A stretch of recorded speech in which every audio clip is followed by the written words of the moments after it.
Nicola Bulley's inquest has started, and in this video we're going to be going through the key events of the first day.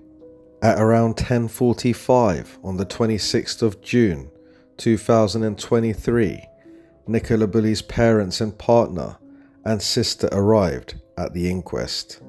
Nicola Bulley's parents, Ernie and Dot, accompanied by her partner Paul Ansell, and Nicola's sister, Louise Cunningham, arrived at County Hall ahead of the inquest on Monday.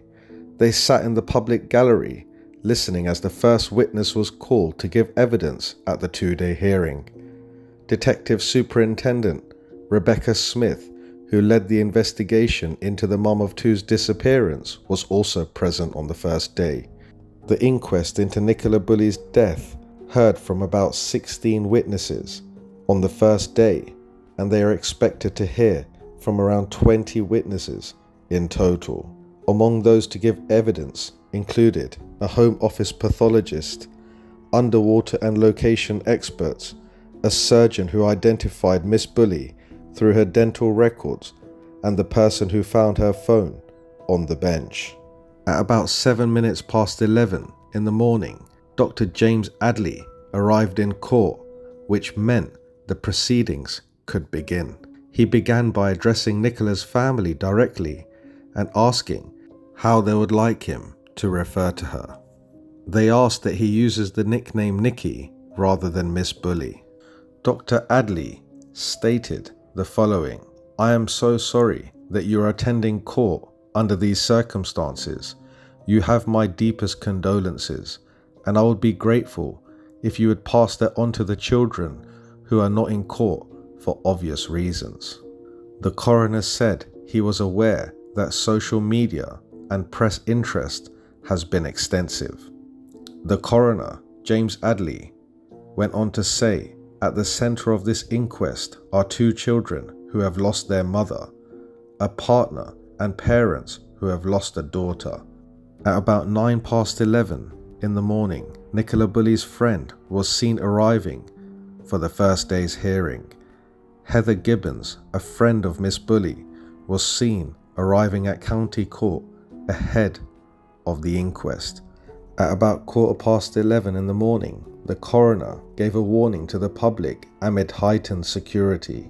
Extra security was in place for the inquest into Miss Bulley's death due to social media interest in the case, the coroner said. Dr. James Adley, senior coroner for Lancashire, said additional security provisions have been put in place by police and county council. He added, "This is to ensure the safety of everyone attending the inquest." The coroner also warned attendees not to disrupt proceedings following unusual online commentary about Miss Bulley's death.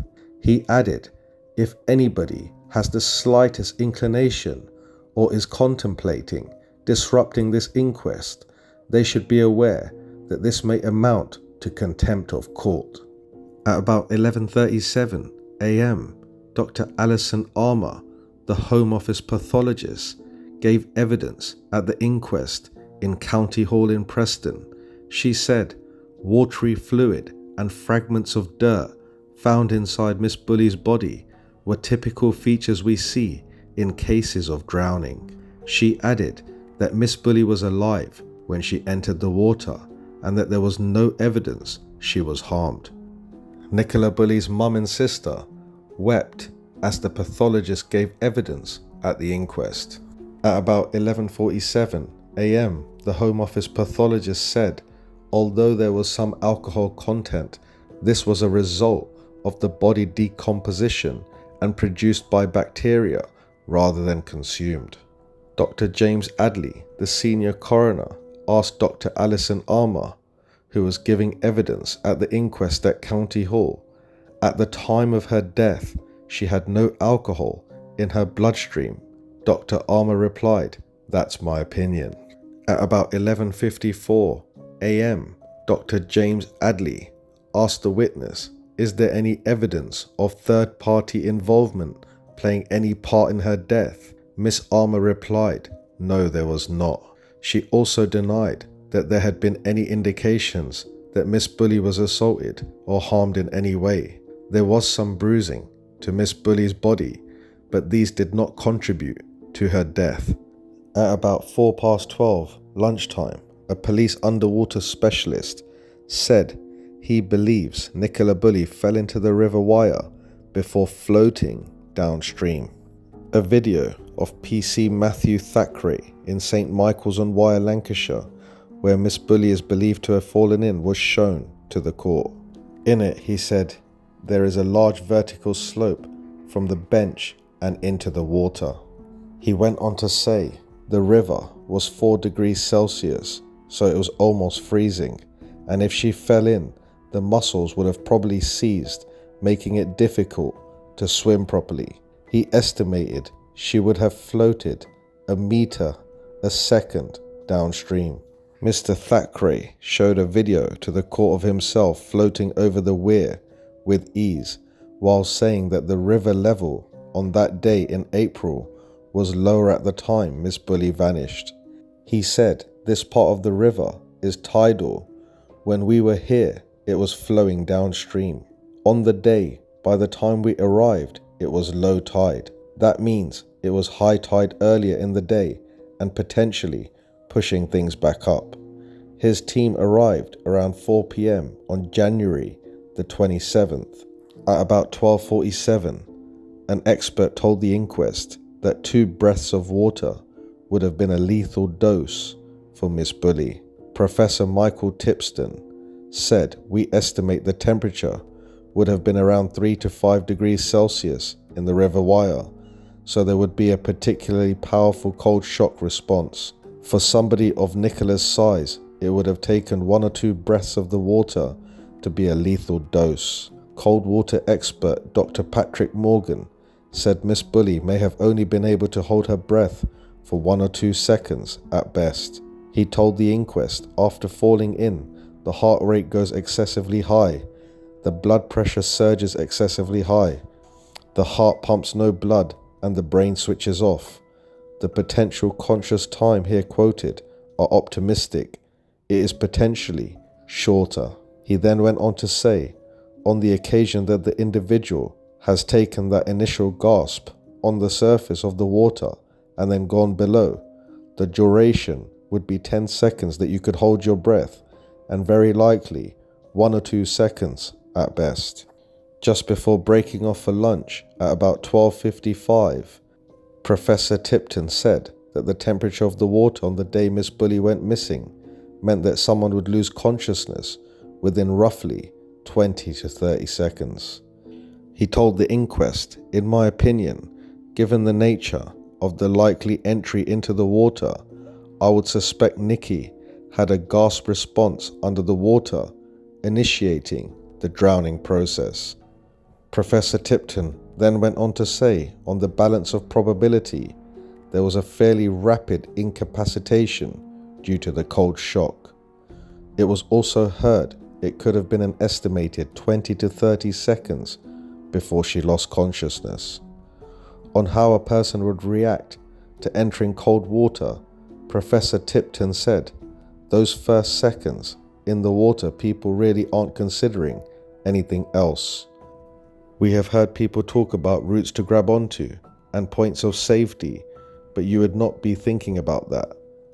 You are preoccupied with attempting to hold your breath and get back onto the surface.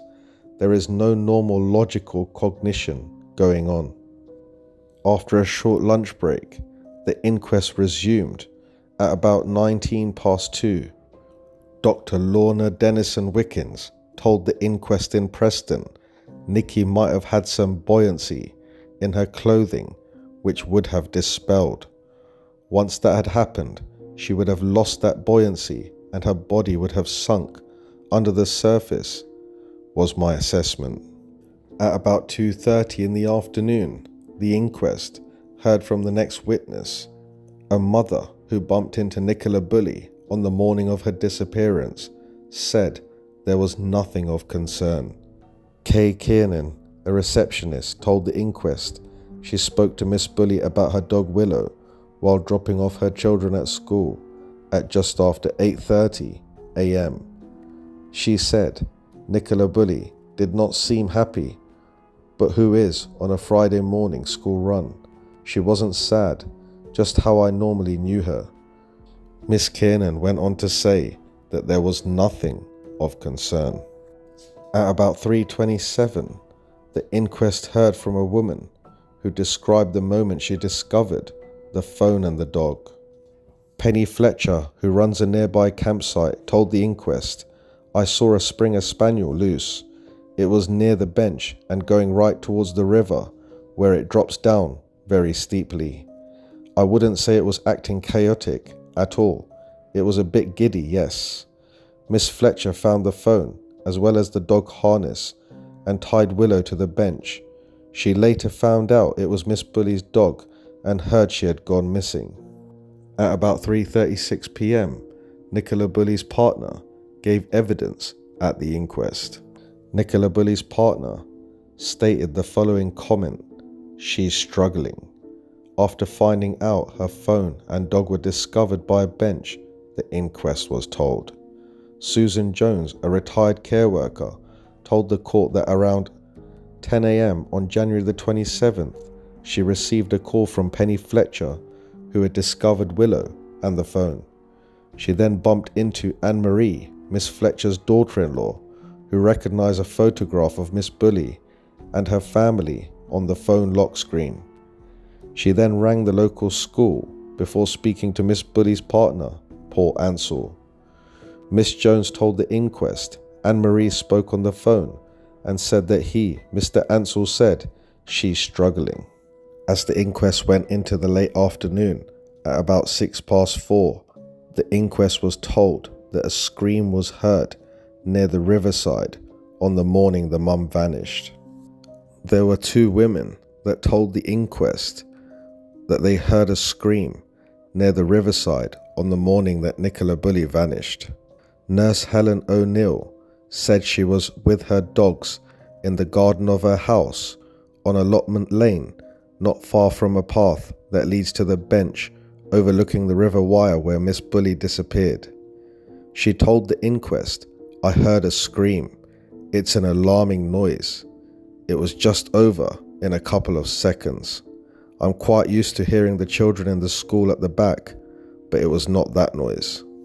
She said, "I vividly remember thinking it's unusual at this time.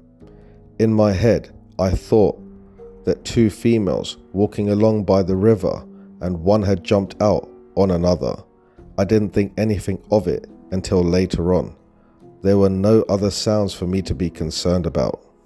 A second witness, Veronica Cleason, a housewife and club secretary for the village tennis club, said, "I was just about to get into the car and I heard a scream, a very short scream, and my immediate thought was, somebody is having a bit of fun at the back of the graveyard."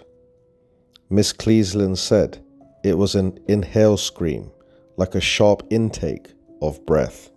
At about 4:41 in the afternoon, the inquest were told by a senior police officer that Nicola Bulley's Fitbit watch and car keys were recovered along with her body. Asked what was found with her body on February the 19th, Lancashire Police Detective Superintendent Rebecca Smith told the inquest her Fitbit watch and her set of Mercedes car keys. Just before 5 p.m, the inquests were told by a digital specialist for Lancashire Police that Nicola Bulley's Fitbit watch stopped recording steps beyond 9:30 a.m. on the day that she disappeared. Detective Constable Keith Greenley told the inquest that Nicola Bulley's iPhone was recovered from a bench. Speaking about her Fitbit watch, he went on to say, "My initial thoughts were that the device lost power on February the 4th, 2023. He said there were no more further steps recorded beyond 9:30 a.m. on January the 27th. At about 5:20 in the afternoon, DC Keith Greenley said he believed that Nicola Bulley fell into the water between 9:18 a.m. and 9:30 a.m. He told the inquest analysis of her iPhone and Fitbit watch data suggests she very possibly entered the water at 9:22 a.m. on January the 27th. The proceedings, overseen by Coroner Dr. James Adley, are set to continue the next day.